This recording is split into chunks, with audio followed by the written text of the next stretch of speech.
ये सच नहीं है। ध्यान झूठे प्रेम के विपरीत है, लेकिन सच्चे प्रेम के पूरे समर्थन में है।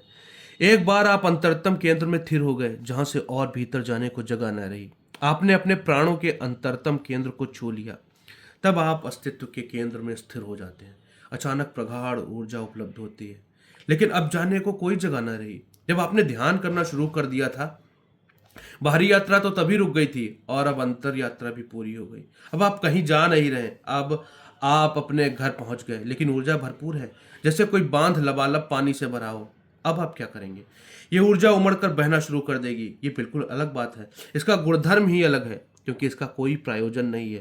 पहले आप किसी स्वार्थ से दूसरे के पास जाते थे, अब आपका कोई स्वार्थ नहीं होगा। अब आप दूसरे के पास इसलिए जाएंगे क्योंकि आपके पास बांटने को बहुत कुछ है। पहले आप एक भिखारी की तरह जीते थे, अब आप एक सम्राट की तरह जिएंगे। ऐसा नहीं है कि आप किसी से कुछ आनंद तलाश रहे हैं, वो तो आपके पास पहले से ही है। अब तो आनंद ही आनंद है। बादल इतना भरा हुआ है कि वो बरसना चाहता है।